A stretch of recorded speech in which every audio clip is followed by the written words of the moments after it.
bago natin umpisahan itong ating talakayan, gusto ko munang pasadahan na mabilisan. Itong post na to ni Pambansang Dalaga. No? Meron lang ho akong isang pakiusap sa inyo. Sana isama nyo ho sa inyong mga panalangin itong si Kong Mike, Senator Rodante Marcoleta at yung isa pa nilang kasama. Kung saan wala naman hong ginawang masama yung mga yan. Wala hong dinispal kung pera na sambayan ng Pilipino yung mga yan. Kaya marami ho ngayon nagtataka kung bakit nakakulong itong mga individual na to. Imbis na ikulong si Martin Romualdez, si Saldico, si Amena Pangandaman, yun talagang merong kinalaman sa kaliwat kanang nakawan na nangyayari dito sa administrasyon na to. Panalangin ho natin itong si Senator Rodante Marcoleta, itong si dating Congressman Mike Defensor at ito hong isa pa nilang kasama na to na hindi natin alam ang pangalan. Ano ito? Political persecution. Darating ang panahon, iikot ang bola at tayo naman ho ang hindi ho natin ninanasa na yung mga kalaban natin sa politika umabot ho sa ganito. Kaso ang problema ho mga kababayan, binaboy ho nila yung mga individual na nagkikipaglaban para sa atin. Na wala namang ninakaw. Walang kinuhang pera na galing sa kaban ng sambayan ng Pilipino. Ngayon, pagka itong mga individual na to, kagaya ni Marcos Jr., Martin Romualdez, Amena Pangandaman, Zaldico, nakulong, sasabihin nila, paghihigante sa ginawa nila na to. Hindi ho ganun. Ngayon pa lang, siniset na ho nila yung naratibo para sa 2020. Dahil mangyayari ang mangyayari. Marami hong makukulong na government official dito sa administration na to pagka pumasok ko ang 2028. Yan ho ang sigurado mga kababayan. Dito sa video na to, pag-usapan ho natin ang interview. Palakpakan ho muna natin itong si maraming salamat Senator Rodante Marcoleta, dating Congressman Mike Defensor at dito sa isa nilang kaibigan na to. No? Maraming salamat sa mga individual na to. Tuloy-tuloy lang ho tayo sa pagkikipaglaban kung ika nga, hindi ho natin pwedeng bitawan to kasi kumbaga sa digmaan nalagasan na ho tayo. Yung mga malalapit na kaibigan o mga leader natin kung maituturing talagang pinatumba ng ating mga kalaban. Kaya naman bilang kaisa tayo nitong mga individual na to sa kanilang pinaglalaban, wag ho natin tigilan yung issue ng mga maaanomalyang flood control. Lalo na't sunod-sunod na ho ang pagdating ng mga bagyo na yan. Pag nagkataon, ang gagawin ho ng administrasyon na to, kahit anong bagyo pa ang dumaan, ang pangtatapal lang ho nila yung impeachment sa Senado. Parang nagkaroon ho sila ng free pass na kahit anong kalamidad, trahedyang mangyari sa Pilipinas. So, pansinin yan. Dito kayo sa impeachment ni Sara Duterte. Ayun na nga, isang like at isang subscribe. Masaya na ho tayo dyan at sa mga gusto sumal sa ating community. Yung join button, nandyan lang ho sa baba. Dito sa video na to, pag-usapan ho natin ang pag-supalpal nitong si Ma'am Pinky Webb dito kay Jinky Luistro. Simple lang naman kasi yan. No, para dito kay Jinky Luistro, aminin mo na kasi natakot kayo ipresenta itong si Attorney Zulaika Lopez diyan sa impeachment nitong si VP Sara. Diyan sa Senado. Kasi pag nagkataon, imbis na baka maging paborable sa inyo sasabihin itong si Attorney Zulaika, hindi pa maging paborable. Diba hostile nga siya? Hindi nga siya hostile Wala nga nagsundo dito kay Attorney Zulaika sa bahay niya Kusa siyang nagpunta doon. Gusto niyang ilabas yung kanyang panig. Kung ano nga ba ang nangyari noong mga araw na talagang napundi itong si VP Sara dahil sa mga kabalbalan nitong administrasyon na to. Pakinggan ho natin ang interview nitong si Baculaw dito kay Ma'am Pinky Webb. Game! We tackle the issues, we clarify matters, and we get on point. On point tayo. Fiction and not a fact. That's how Vice President Sara Duterte describes allegations she made grave threats against the first couple and former House Speaker Martin Romualdez. Today's impeachment trial centered on the so-called Oplan Romanov, which the defense is using to justify Duterte's controversial remarks. What impact could these arguments have on the course of the proceedings? Let's get on point with House Lead Prosecutor, Congresswoman Jervil Jinky Luistro, who joins us live from the Senate. Congresswoman, good to have you again. Welcome to the show, and always thank you for your time, ma'am. Good evening, Pinky, and good evening to all our viewers and followers. Congresswoman Jinky, I was just watching the last minutes of what is happening in the Senate right now before we went on air, and maybe to apprise our viewers right now and myself. Attorney Lorna Capunan was actually saying that hindi na po ipepresent si Attorney Zulaika Lopez. Please tell us more about this. That is correct, Pinky. At merong tatlong bagay na in-emphasize si Attorney Capunan, no? That includes to avoid redundancy, unnecessary, and repetition, no? So, surplusage, no? To correct. So, that is the reasons, or those are the reasons why we are doing away now with presenting subpoenaed witness Attorney Zulaika Lopez as well as Captain Bello, no? We believe na yung sasabihin ni Attorney Zulaika Lopez at ni Captain Bello ay na-cover na ng testimony ni Agent Calilo. Yung problema kasi, hindi na makakapag-grandstanding yung ibang mga taga-prosecution, 'di ba? Ako naman kasi okay lang naman 'di ba? Ipresenta nyo itong si Atty. Zulaika. Yan din naman ang hinihintay ng ating mga kababayan. Kumbaga highly anticipated witness yan, 'di ba? Talagang inaabangan, nakatutok ang sambayanan. Sino? Kaya ang daming nanonood kahapon, mga kababayan, dahil alam nila ang ipipresenta ng prosecution walang iba kung hindi itong si Atty. Zulaika, 'di ba? Yun yung lumabas na mga balita sa social media na si Atty. Zulaika ang witness na isasalang sa witness stand. Magkakaalaman na. Mababanggit na ulit nito si Ligutan yung mga katagang, Your Honor, please. Binanggit ni BP Sara na ipapagurgur pagka sakaling may mangyari sa kanya. Si First Lady, si Marcos Jr., di ba yun? Pagkakataon na ng prosecution yun para maulit yung conditional, kahit sino magsabi 1,000 na tayong nakausap ng abogado. Sinasabi nila, conditional yan, PH. Kahit sa yung formal court na settings, conditional talaga. Diba? Yan nga kung tawagin nila yan, sui generis, diba? Maliban sa pagiging legal, political din siya. Ngayon kahit sino magsabi sa akin, conditional ba sabi niya? Pag may mangyari sa akin. Wala pa naman nangyayari sa kanya. Anong kinakatakot ni Luistro? Pero in fairness dito kay Luistro, para ho atang nasaktan ho ata siya doon sa mga ipinupost ng ating mga kababayan sa social media. Para, dati ho kasi, may laway siya, walang makeup yung mukha niya. Dito sa pagharap niya na to sa kay Ma'am Pinky, talagang inaurahan niya si Ma'am Pinky. As well as Attorney Lotto, and as a matter of fact, they were even admitted by the defense counsel, no?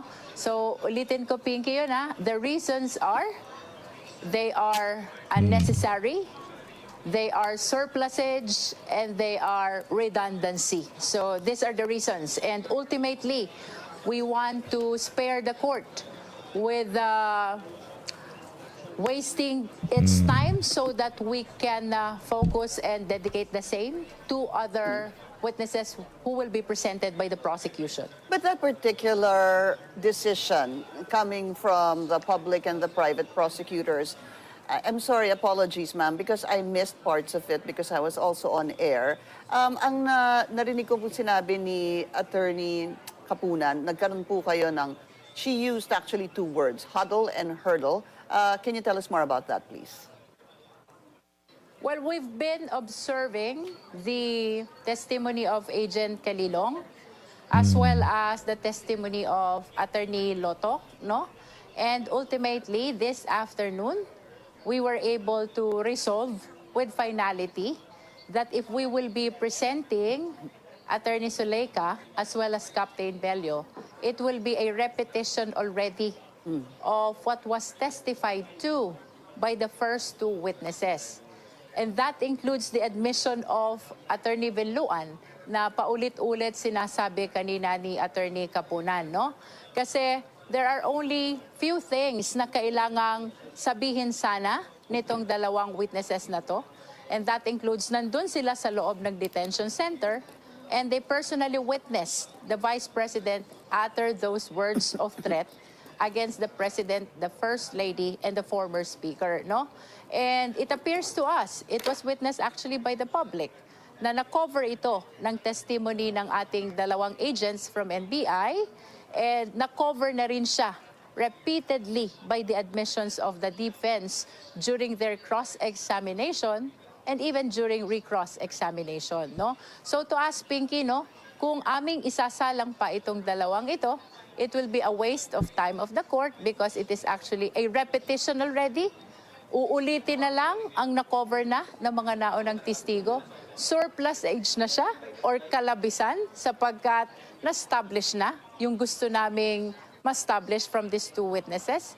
And it will be a redundancy or unnecessary.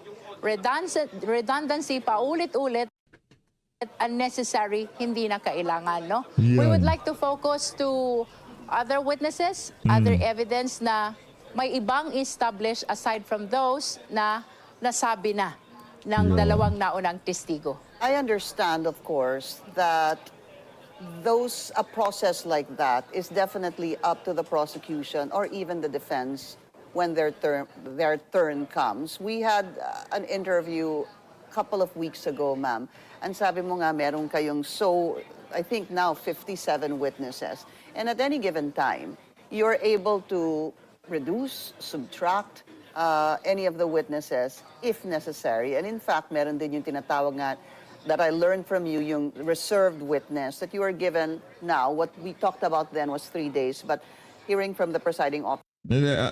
Kahit tayo ho, marami tayong natutunan dyan kay Jinky Luisto. Dyan sa pag-chair niya sa Injustice Committee, di ba yung mga katagang mini trial, yan. Sa kanya ho nanggaling yan. Kung itong ito si Ma'am Pinky, meron siya natutunan na reserve witness. Tayo ho, meron tayong natutunan dyan na mini trial. Eh, siyempre, kayo ba naman galawang bakulaw eh. Officer, I think the agreement was 5 days. But when did you decide not to call as a hostile witness si Attorney Zuleika Lopez? I'm assuming it was just today, but specifically around what time, ma'am? Well, just today, just after the conclusion of the testimony of Attorney Lotok. Although admittedly, since yesterday, we've been considering ang ganda na ng testimony ni Attorney Lotok. Halos kompleto na, but the final decision only came after the conclusion of the testimony of Attorney Lotok. To be specific, that was after recross examination, no? While admittedly, since kahapon, pinag-aaralan na talaga namin yan and we became more convinced with his testimony today to dispense with the testimony of these two witnesses. And there is no, was there any concern that because we understand that Attorney Zuleika Lopez would be a hostile witness, that it could possibly, just possibly be detrimental to the prosecution? Of course, I understand, ma'am, na pinaghandaan niyo to. Pero being a hostile witness, sabi nga ng interview kanina dito po sa BNC kay Corina at kay Willard, tricky po kasi din talaga ang hostile witness. Did it have anything to do with that? We acknowledge that, Picky, but of course, kamukha ng sinabi mo kanina, it depends on the exigency of the trial, no? Naging observation namin na kompleto na yung gusto naming ma-establish from the testimony of the first two witnesses, and that is the ultimate reason why we are dispensing with the testimony of these two witnesses. And I wish to take note, hindi lang testimonya ni Attorney Zuleka ang dinidispense ng prosecution.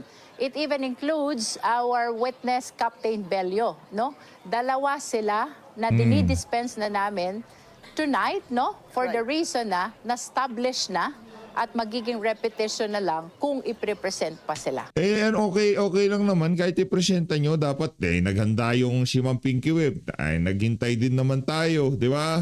Dapat presenta nyo na nandyan na rin lang naman para hindi naman nabitin yung ating mga kababayan. Dapat pinagbigyan nyo na kasi isa yun sa mga inaabangan yung ano bang nangyari noong gabi na yon? Bakit umabot si BP Sara na talagang nasabi niya yung mga salita na yon? Diba? Binitin niyo ang hirap po kasi baka pagka-presenta pa nila. Alam naman nila yan na talagang guguho itong particular na articles of impeachment na to pagka meron hong isang pagkakamali silang ginawa dyan. Kaya hindi na ho nila ginusto na isa lang pa itong si Attorney Zuleka. Yun rin lang naman ho ang ating nakikitang dahilan dyan. Maliban doon, wala na ho. Maliwanag pa sa sikat ng araw, talagang conditional talaga yung mga sinabi na yun. Maliwanag. Itong si Kapunan at itong si Luis Tro, ano naman nila yan? Siyempre, trabaho naman talaga nila yan na pagmukain na talagang pinagbantaan itong si BP Sara, itong si Marcos Jr. at itong si Lisa Araneta Marcos. Yun naman ho talagang ano niya. Yun naman ho talagang ini-aim nila dyan, ika nga. For the benefit of those who do not know what the testimony of Captain Bello would be, please give us the explanation. Ano ho bang ite-testify ni Captain Bello? Well, Captain Bello was the LSB official of the House of Representatives, no? Who served the transfer order to Attorney Zuleka Lopez, no? Nung ililipat sana siya sa hospital while the Vice President was inside the detention center, no?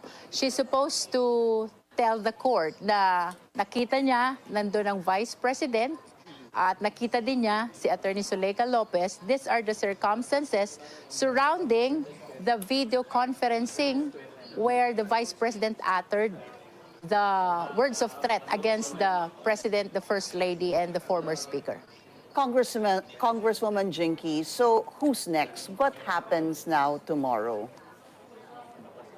Well, tomorrow, I understand na nakaschedule ang oral argument. This is about the preterm evidence or documents pertaining to AMLAC, BIR, and even the bank documents, no?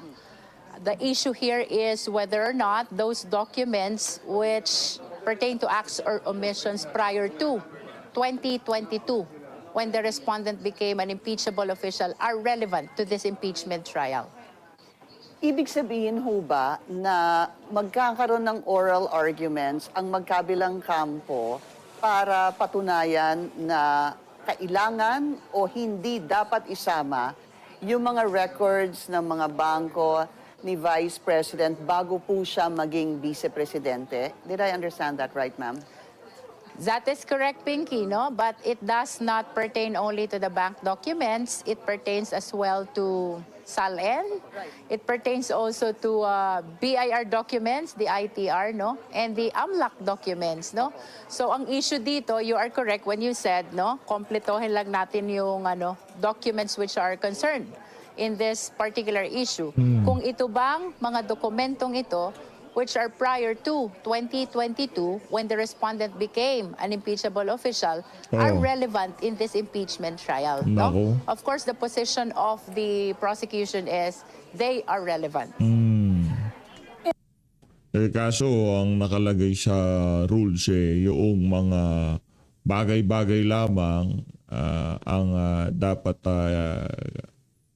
pag-usapan dyan sa panahon nitong si BP Sara. No, panahon bilang Vice President itong si BP Sara. Kagaya na lamang ho yung mga binitawan niyang kataga na pag may mangyari. Yung conditional threat ba? Diba? yung mga kataga na yon, binitawan niya nung VP Sara siya. Ngayon kung ikukonekta yung ginulpi niyang sheriff, iba usapan na yon. Hindi na ano yan, hindi na ang tawag dito, hindi pa siya VP noon. Mayor siya ng Davao noon. Kaya hindi na nila perinisinta at ayaw din naman noong sheriff, diba? Ayaw daw niya magkaroon ng partisipasyon dito sa kabalbalan na to na ginagawa ng prosecution. Yeah. Kaya sa tingin natin ang mangyayari dito, kung magiging fair ang impeachment court, hindi ho pahihintulutan yung mga dokumento na yan ay yung mga gustong ipasubpina ng prosecution kagaya ng mga bank records nitong si Man Scarpio, nung mga dokumento mula pa noong nung mga panahon na hindi pa siya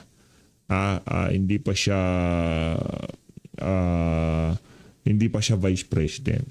Kung magiging parehas ang impeachment court, sa tingin natin hindi ho nila papahintulutan yan.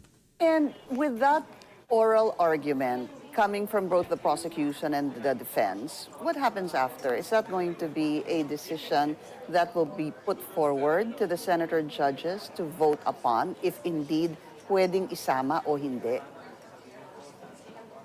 Well, actually, before I came here, the senator judges were discussing whether they will be voting tomorrow immediately after the oral argument, or they will be given additional time to be able to make their position on the matter. And the last thing I heard from Senator Judge Alan Cayetano is like he's requesting for a caucus, about the subject matter to be debated upon tomorrow by the prosecution and the defense. Fair enough, because you had to go to our live point to be able to speak to us tonight. So we thank you for that. So tomorrow is actually going to be also, not that the other days were less important, but this is a shift now because are you saying na tapos na po ang issue on grave threats?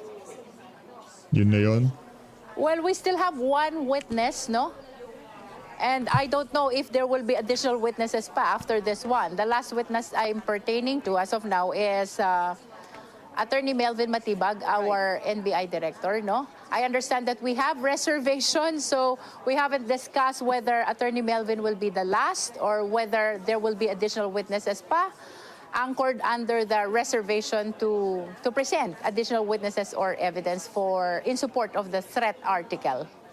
Just to understand it before we go on a break, ma'am, so bakit po bukas yung oral arguments on the can you include AMLAC, BIR, and other pertinent documents prior to the assumption of Sara Duterte as Vice President?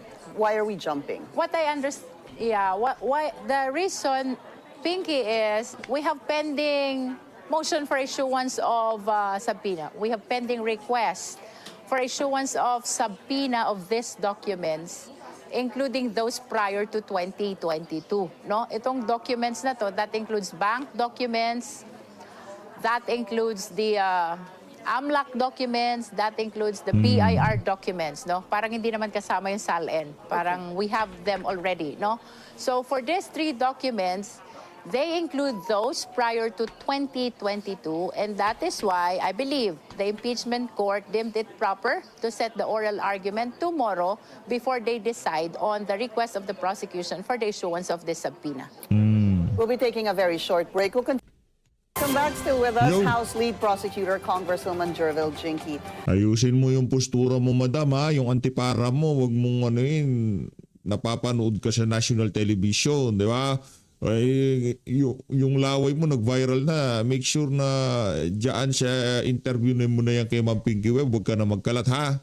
Wag nyo na wag mo na i-bash itong si Baculaw, okay? Wag nyo na i-bash. Luis Ro, Congresswoman, so sino pong mag-opening statement for the prosecution bukas? Ikaw na lang. It will be Ikaw na lang, GK, please. Ikaw na lang ang opening statement. Congressman Chel Jokno. Of course, si we Chel. understand. He has been with the academe for so long.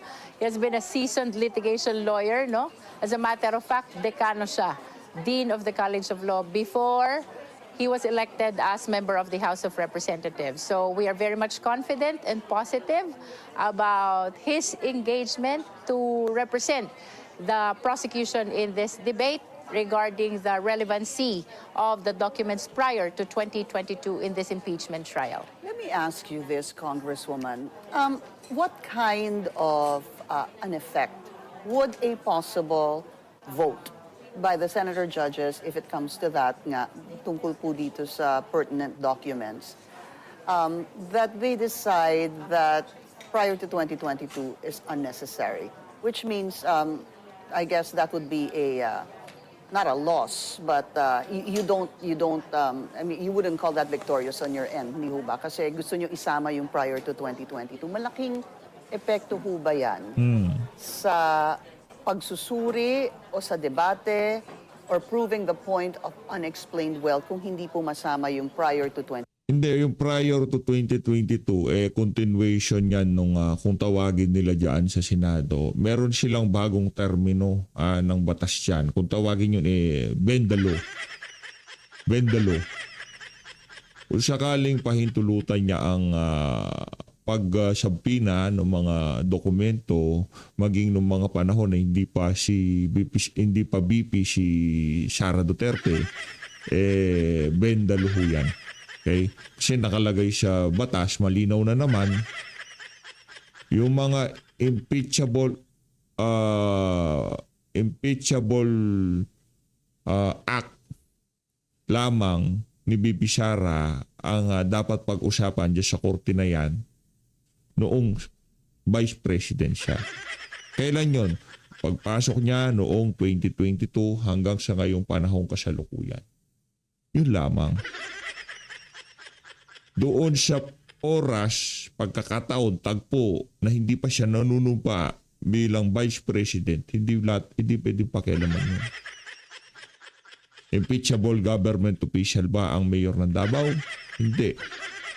Ngayon, kung Vice President siya noong mga panahon na yon at hindi siya mayor ng Davao, sa tingin natin, okay lang.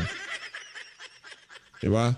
Pero dahil nga, mayor siya noon, hindi siya impeachable government official, hindi pwedeng pakialaman yun. Kahit ako, kahit si Luis Tro, maging Vice President siya, at kalkalin yung mga panahon na pinaghahanap ng batas ang kanyang asawa at gustong gawing impeachable offension, dahil tinago niya asawa niya, hindi rin naman tayo papayag. Diba? O, hindi kasali yun. Pag-usapan lang natin yung mga panahon na impeachable government official siya. Maliwanag yun. Ngayon, pagka binago nila yun, Bendalo na ho yun, mga kababayan. 2022. Without dwelling on the merits, no, Pinky, and without reference to this particular impeachment trial, but by allowing the documents pertaining to acts or omissions prior to the time when the public official became an impeachable official will provide a clear picture of what happened. And by clear picture, it will provide the source, it will provide retention, ownership, control, no, and accumulation. As a matter of fact, without reference to this particular impeachment trial, if it is proven that what was acquired as ill-gotten prior to becoming an impeachable official is still retained by the public official, then there is a continuing violation of the law. Oo, ano na natin, ayusin na natin ang ating saligang batas. No, hindi na pwede yung nakalagay sa saligang batas na dapat yung mga panahon lang siya. Dapat mula pagkapanganak ni VP Sara, kung meron siyang bank account, silipin nyo na. Mga walang niya kayo. Ikaw, Luis Tro, di ka na natuto ha. Di ka na natuto dun sa iyong mini trial, laway siya. Kadiri The ka very ba? least, RA 3019 or perhaps the Plunder Law or even 6713, the law pertaining to the ethical standards of public officials and employees, no? And I wish to point out as well that with respect to the constitutional provision on accountability, particularly Section 2 of Article 11. Ang binanggit lang naman doon, who are the impeachable officials? Madam, yung laway mo, may nagbi-build up na naman, ha? Ang binanggit din lang doon, what are the grounds for impeachment? But the Constitution never provide with respect to the timeline regarding the date of Hindi totoo. Sinungaling na ho yan, mga kababayan. Hindi na ho totoo yan. Malinaw yun. Ngayon, sa bagay, ano lang naman yan prosecution yan. Lahat ng paborable sa kanila, isasabihin ho nila sa lahat ng interview nila. commission. Omission or commission of act that constitutes an impeachable offense, no? Sabi sa Section 2, Article 11, the impeachable officials are as follows: President, Vice President, members of the Constitutional Commission, and then the justices of the Supreme Court, the Ombudsman, no? And then they made mention also about the grounds. Kasama dun yung mga culpable violation of the Constitution. Yan. Treason, bribery, graft and corruption, betrayal of public trust, and other high crimes. But nowhere will you see the timeline as to the commission of the act, as to whether it should be committed. Hindi na, kasi nandun na yun Hindi na yung omission ang pinag-uusapan lang natin dito. Matatapos, mag-uumpisa at matatapos, yung mga act lang ng isang government official, nung impeachable government official pa lang siya. Doon pa lang mag-uumpisa yun. Kayo naman, gusto nyo kahit na mula ata nung pito si BP Sara, ginagawa pa lang siya ni Tatay Digong. Gusto nyo lahat na lang ng dokumento pwedeng makakuha laban sa kanya, gagamitin nyo Di ba?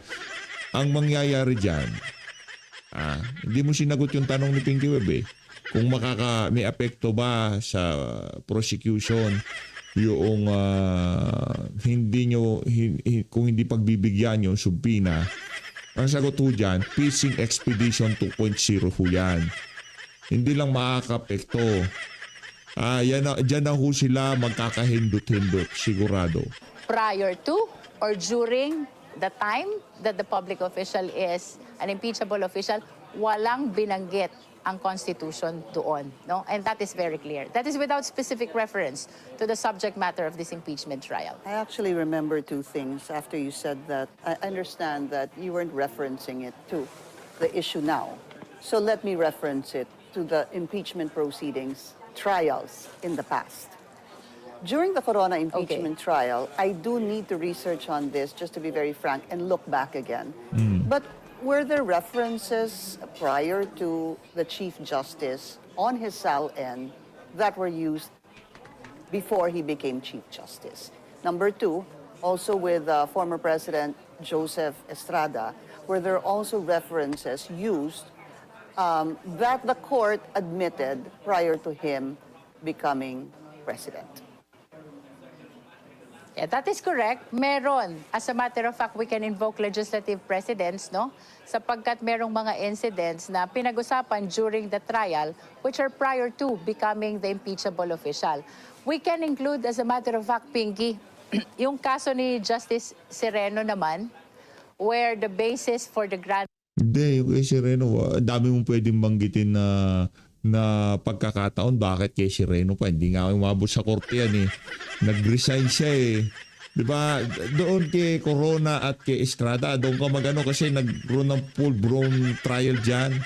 Pambihira naman talaga to si Bakulaw. proceeding ay yung failure niya na i-disclose yung kanyang salary as a UP professor, which was during the time, long before she became a member of the Supreme Court, right? No? So, ang point doon, without, again, particular reference to this impeachment trial, no? Kung yung prior conduct ay ginagamit as basis of disqualification, just like what happened to Justice Sereno, then it must be considered as well in removing impeachable public Tingnan na lang natin mamaya. Tingnan na lang natin. official. And siguro para mabalikan lang yung kay Justice Sereno, Congresswoman, hindi po kasi natuloy yung impeachment proceedings laban sa kanya. I understand. Hindi po ba? Well, just I understand. making it clear, except yung, of course, ang natuloy po yung kay Chief Justice Corona. Hindi, ano nga kasi, yung mga yan, imi-mislead ka nila. Kaya mga kababayan natin, mag-ingat po kayo sa kakapakinig dito sa mga prosecution lawyer na to, mga congressman na to. Kasi yan hong mga yan, meron silang interest na tinutulak. Si VP Sara, wala ho siyang kapangyarihan ngayong mga panahon na to. Mula 2022 hanggang ngayon, lame duck vice president ho siya. Diretsuhin ko na ho kayo, lame duck vice president ho siya. Noon pa man. Ano hong magagawa ni Sara Duterte? Ang kinatatakot ho nila na pagka naging presidente si Sara, doon na ho magkakanda, hendot-hendot itong mga to. Sigurado, makakakita tayo, uulan ng orange. And former Yeah. President Joseph Estrada. I mean, we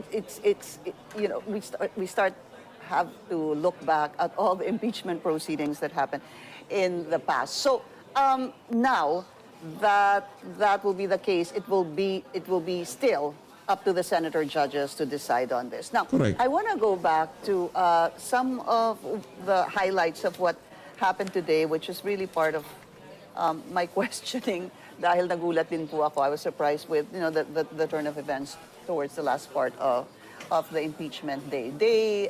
Anong araw na ho ba to? 1, 2, 3, day 5. All right. Day 5. Ma'am, ang sinabi niyo po kanina, maganda na po kasi yung testimony ni Attorney Lotoc at ni Senior Agent Calilong. Now, Perhaps hindi lang siguro maganda kung hindi kompleto na. Patapusin mo ang tanong, parang talagang ano nyo na, yung tipong habi nyo na, yung di patapos ang tanong, sabat kayo ng sabat. Iba naman ho kasi, pambihira naman ho. Okay lang sana kung nag-vlog kayo, di ba? Kaso hindi vlog yan. Yan interview ng napakagandang Pinky Web. Ngayon, di pat... kumpleto. And the supposed offer of testimony for Attorney Zulaika and Captain Bello were served already in the testimony of Agent Calilong and Attorney Lotoc. Okay.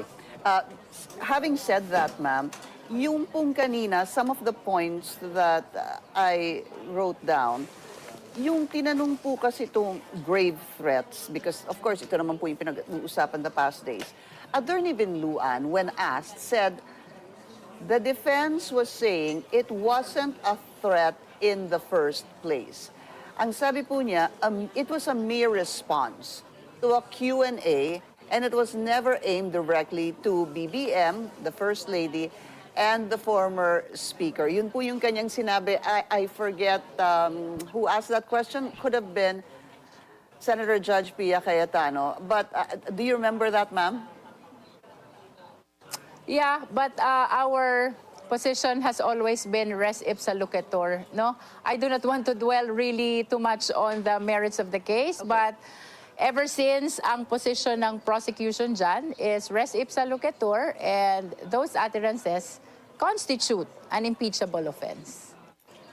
Can we talk about, though, are you allowed, please forgive me if you are not allowed, are you allowed to even comment on some of the seeming flaws that the defense were highlighting during the questioning, the cross-examination po kay Attorney Vinluan, yung pong mga typographical errors and even the mismatch of the dates? I don't know really how my fellow prosecutors are addressing the questions, no? But under the sub judice rule, and we were reminded as well by the presiding officer during the first day of the trial, we're not supposed to comment on the Okay. on the merits of this impeachment The trial, merits. no? And that is why I've been very, very restrictive in providing I answers understand. to your questions, no? Apo. But nevertheless, about the inconsistencies, discrepancies, without again specific reference to the subject matter of this impeachment trial, as to whether it will affect the theory of our case, it depends if it is significant or not. Our position is they are not significant. Hindi significant yung mga typographical error, no? Hindi significant. Pero pagka sa defense, merong ganong klaseng typo, naku, malaking problema ho yun, mga kababayan. It was also Attorney Lotoc who said that the grave threats were real and actual. I think that's what he said yesterday.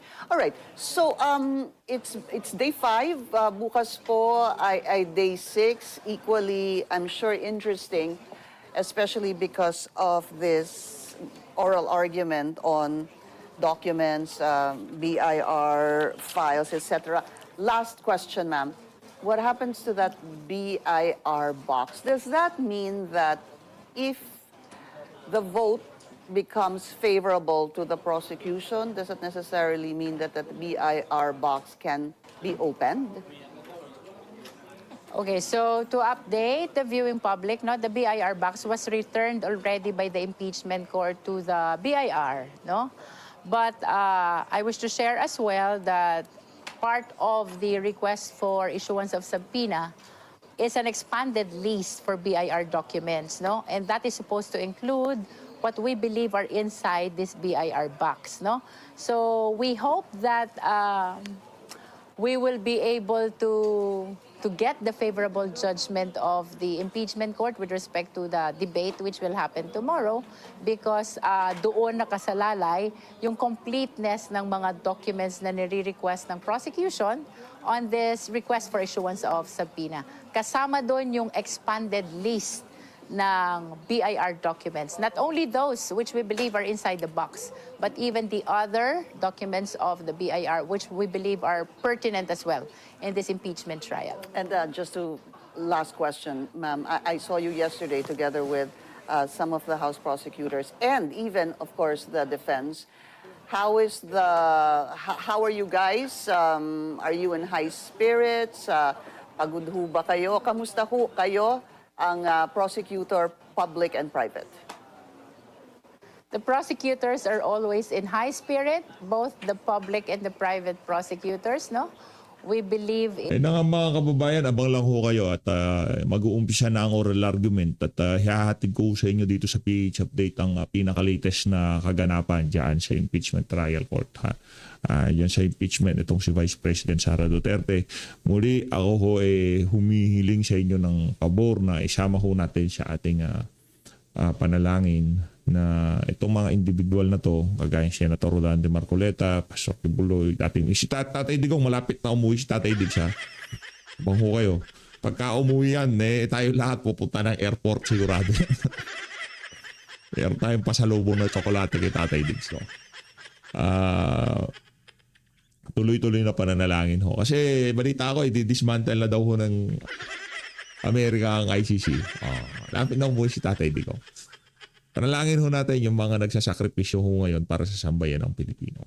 Una na dyan, siyempre, yung mga nakakulong, kilala nyo naman ho kung sino-sino yung mga yan. Yung mga nasa labas naman, panalangin din ho natin, kagaya ni Senator Alan Peter Cayetano, na tuloy-tuloy ang pagbibigay sa kanya ng katalinuhan, gabayan siya ng lakas, ng tapang para manindigan para sa bawat isang Pilipino ngayong mga panahon na to. Kasi balita natin, itong si Melvin Matibag, ang tinatarget naman ho ngayon yung Clark, yung parang sport dome, yung kaldero, yung naratibo ho ngayon sa social media. Napanood nyo na ho yun. Ang tinatarget doon sa tingin ko si Senator Cayetano. Maraming salamat po mga kababayan.